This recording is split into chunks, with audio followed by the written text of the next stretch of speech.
Welcome to episode 43 of the Reboot franchise. Now in the last week we managed to win both of our games, of course, led by the new dynamic offense of, a very strong passing game, a very big play based passing game. Not strong that will chip you away very easily, but will hit the big ones very easily. And a great running game. It's always been a great running game, but it's only been improved here with David Johnson.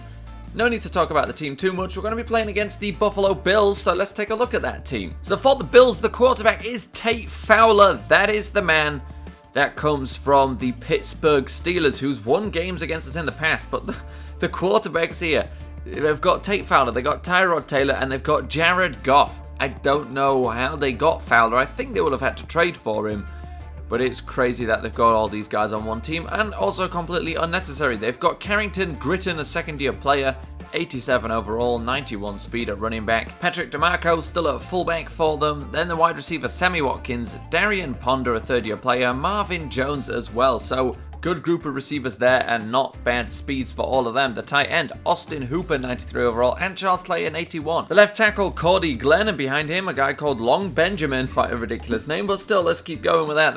He's a second-year player and not bad. Spencer Drango, the left guard, 79 overall. The center, Christian Rackley, third-year player, it's only 78 overall. The right guard, Graham Keithley, 86 overall. And the right tackle, Dion Dawkins, the 92 overall. The left end, Ravon Fletcher, fourth-year player, very high draft pick, very good player, 92 overall. Then the right end, Dominic Easley, 81 overall. The defensive tackle is Marcel Darius. If they're running with a 4-3, it's Martinez Flanagan, a rookie as well.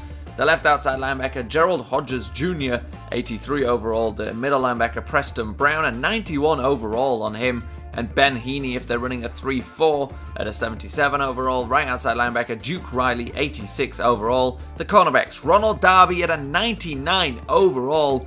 Very strong there. Tre'Davious White with a 93 overall.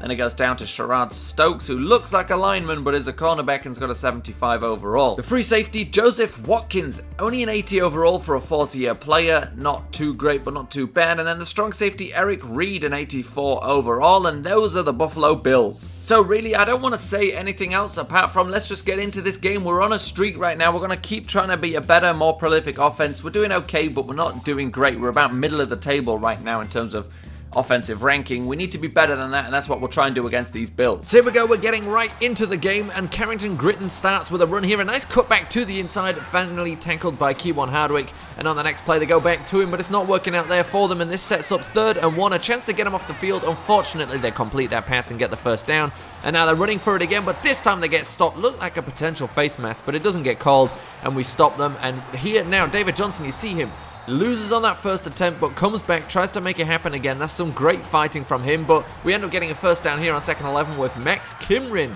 with the catch, the 3rd string tight end. And on 1st and 10, Philip Vandiak rolling out to the right, looking to throw, throws it across his body, gets Ashley Stokes. Ashley Stokes makes a man miss. He gets his speed up again. He gets down the sideline, finally gets forced out. A great play by Ashley Stokes there to make one man miss. Now look at that acceleration to get away from the linebackers, get downfield, and finally is tackled out of bounds by a safety. Now we get the ball to Trayvon Bromley, who stopped just short. Would have been nice to see him go into the end zone, but David Johnson finishes off this drive with a touchdown, going straight through the middle on that one. And now the Bills with the ball back. Tate Fowler, a nice throw there, completion for the first down. 2nd and 10 now from the 22. Gritton getting away from the first man there, making another man miss, getting out of a 3rd piece of contact, and finally being brought down by 2 or 3 guys, and then finishes off the drive on the next carry, getting into the end zone, tying this game up at 7 apiece. We go back to David Johnson receiving, and he makes one man miss, continues going downfield, gets forced out of bounds eventually. We weren't able to do anything else on that drive, so the Bills have the ball back, but Tim Williams stops him there. Tim Williams with the sack. 3rd and 19 now, and an easy completion over the middle for the first down. We should have had them there. 1st and 10 now for the Bills inside the 2-minute warning, and a sack from Rashad Bass stops them, holds them to a field goal. So we've got 30 seconds here to maybe do something. A completion there to Ashley Stokes. 2nd and 22 now with 20 seconds left, and Philip Vandiak is sacked, setting up this 3rd and 29. 4 seconds left. Vandiak stepping up, gets away from the pressure, rolling out to the left, throws it downfield, it's caught, but he goes out of bounds here. Maybe should have tried to go upfield, but he never really had a chance, and he wasn't sure of how much time was left, so we weren't able to get anything on that drive, which is a bit of a shame. But now we're back in the second half, and we're driving down the field. George Connor with the catch, caught from behind by Ronald Darby. Now 1st and 10 from the 20-yard line, and David Johnson fighting for 4 yards on that one. 2nd and 6, and it's a quick screen pass to George Connor, making people miss, fighting, stopped just short 1 yard, but we pick it up. 1st and goal at the 8-yard line now, going corner of the end zone, just overthrows the rookie receiver there,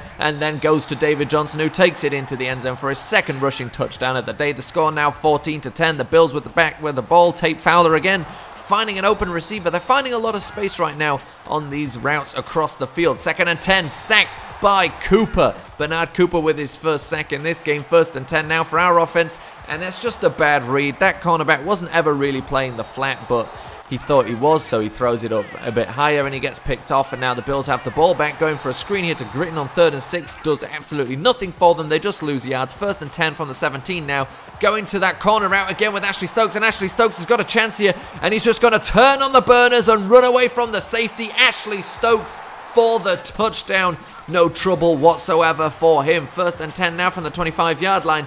And there's some great moves here by Tate Fowler, making a lot of people miss. Finally gets hit, loses the ball, is picked up again by the Bills. A missed opportunity for the defense there. 1st and 10, and it's a huge reception over the middle of the field. We're giving up too many easy catches right now. They go to Gritton, run straight through the middle for a touchdown. It's a close game, and the Bills take the lead again in the 4th quarter. 24-21 right now. We go for a screen here. David Johnson fighting through the first bit of contact. Picks up a nice big 1st down. 2nd and 19 now from the 29. Van Diak rolling out to the right. He's got a whole bunch of space in front of him. He's also got Kurt Weeks in front of him, and he uses him, picks up the 1st down. Takes a little bit of contact there. 1st and 10 now from the 49-yard line. It's a completion there to Kendrick Ellis. This rookie making some plays at the moment, or at least around the ball a lot. 3rd and inches, and David Johnson went for the truck, but they kind of just overran him, and he's into the end zone. 3rd touchdown of the day. It's a hat trick, and David Johnson there was looking for contact, and they just both, with that little bit of change of pace, just ran right past him. 1st and 10 now. Tate Fowler looking to get something going here as his team is behind. Goes deep over the middle for a reception. The score is only 28-24. 3 minutes left in the game, but then Bernard Cooper forced the ball out on a sack. Rashad Bass picks it up, sprints away from his teammates. Rashad Bass isn't taking any chances, and he's into the end zone for the touchdown, and that should put this game away. Tate Fowler there running the option, but he's hit by Bernard Cooper, loses that ball, and a whole bunch of Ravens were there to pick it up, and Rashad Bass wins that lottery, takes it into the end zone. So the Bills with the ball back now, 1st and 10. Going deep, but good defense there from Kewan Hardwick, breaking up the pass.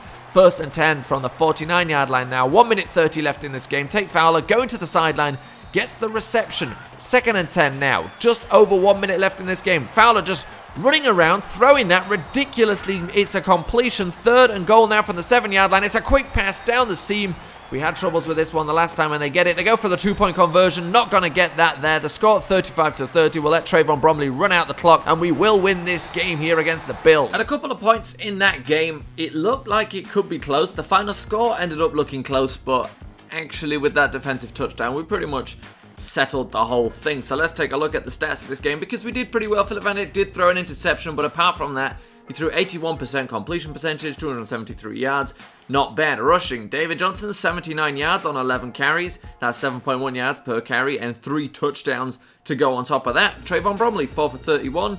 Doing a little bit as well. We're still trying to get him in, of course. And then David Johnson, 3 receptions for 26 yards. He keeps that now 3 weeks in a row of 100 yards from scrimmage, so we'll keep it up with that. And we're not even trying at this point, he just does it. We realize at the end of the game, he's done it. We could have tried to get a couple more yards, didn't even need it. Ashley Stokes, 3 for 142 yards and 1 touchdown. George Connor, 3 for 43. That's a little bit less for him than usual. Usually he's got a touchdown in there or 1 big reception, but it's not bad either. Kendrick Ellis, 2 for 42, not bad. Then Kurt Weeks, 1 for 8. Max Kimrin, 1 for 12. He finally gets his name in the stat sheet as well. Let's take a look at the defense, where 12 tackles from Gilbert Turner. Now, the defense didn't play as well as they usually do. You can say that much. 9 tackles from Rashad Peters, 8 from Rashad Bass. Let's take a look at the sacks. We only have 3. 1 from Tim Williams, 1 from Rashad Bass, 1 from Bernard Cooper. Where's Tyus Bowser when you need him? Not there. No interceptions. We did get a forced fumble, though. 2 forced fumbles. One of them, of course, we recovered. The other one we didn't. Bernard Cooper, I think the one that we did recover. Rashad Peters, the one we didn't. And, of course, Rashad Bass took it back for a touchdown, the one that we got out and then managed to pick up. Okay, I'll be honest, there's a fan on in the background right now, and as much as I'd love to turn it off for better quality, I will die if I don't. So, you know, because I'm going to try and talk through scouting players and looking at contracts, I will literally turn into a pool of water in agony if I don't keep this fan on. It is too warm at the moment. So, let's take a look at these contracts to negotiate. Of course, a lot of players to re-sign, and it's going to be a little bit expensive. I think that's Warren Sanborn up there. It is, and Hunter Washington, of course, two guys we definitely want to be re-signing. So, Warren Sanborn not happy, wants more money, the greedy boy. But, okay, if he wants more, we can give him more. Let's hope that Hunter Washington cuts a little bit more to the point. The fact that Warren Sanborn wants so much more than Hunter Washington is a little bit ridiculous. We also want Hunter Washington for 5 years. Let's just give him that. That seems extremely cheap for one of the best middle linebackers in the league. But okay. And you see there that Justin Tucker is up for renewal as well, which means this will be our last season with him, which is a bit of a shame. Of course, an incredibly good kicker, but we've got to let him go. Those are the rules. Now we can scout some college players. Where do we start? It doesn't matter. We do it like tactically through position per position, not per need. Quarterbacks, we don't need one, but why wouldn't we just take a look, right? If there's a really good one, who wouldn't draft him? That's all I'm saying. So that's why we're doing our due diligence here, especially if they happen to come up in a later round or something. Of course we're going to want to take him, even if we just trade him away. So here we go now, week 4, and we've got a game against the Browns coming up away from home. So here are the Browns that we'll be facing. Of course, they've got Cooper Maddox, 91 rated quarterback, very good. Isaiah Crowell, their starting running back, or Isaiah Crowell, however you want to say his name, 93 overall. You want to say it right, I just don't know exactly. DJ Styles, their fullback, 81 overall, but they also have Tucker Ellingson, a rookie, who's an 80 overall. The wide receivers, Corey Coleman, 91. Joseph McAfee, third-year player, 89 overall. Of course, links the college link with Cooper Maddox. And then Tajay Sharp, 81 overall. Of course, that's a fire sale franchise guy. And Curtis Samuel with the 80 overall. Not a bad group there whatsoever. And some good speed there, 95 and 93 on the team. Tight end, David Njoku, 99 overall. And Wyatt Favre, 79 overall. So not that great. Rod Johnson, the left tackle, at an 88 overall. Joel Bitonio, 88 overall. The center, JC Tretter, 85 overall. Kevin Zeitler, 88 overall. And the right tackle, 84 overall, Cameron Fleming. Good group of guys there. Then the left end, Emmanuel Ogbah, 87 overall. The right end, Myles Garrett with the 99 overall. The 99 awareness, the great stats everywhere. We've had to look out for him plenty of times. Denny Shelton, the nose tackle, with a 91 overall. If they're playing a 4-3, Benny Logan, the 79 overall, the second guy. Then the outside linebacker, Jamie Collins, 88 overall, not bad. Middle linebacker, Christian Kirksey, 87 overall. And Reggie Ragland on the team with an 84 overall. Let's assume that they're probably playing a 3-4 then, but let's hope they're playing a 4-3 to not take advantage of those good linebackers. And Stephen George, 86 overall, finishes those off. The cornerbacks, Joseph Qualis out of Michigan State, 90 overall, pretty good there. Xavier Howard, 83 overall. And then it goes down to 78 overall with Jamal Rowland. But it's a good group of corners. The free safety, Ego Anthony, 85 overall. And the strong safety, Jabril Peppers, the 88 overall. Strong team here. We've seen them plenty of times in the past, though. Not too much new on that team whatsoever. And let's see if we can't get another win off them. Here we are.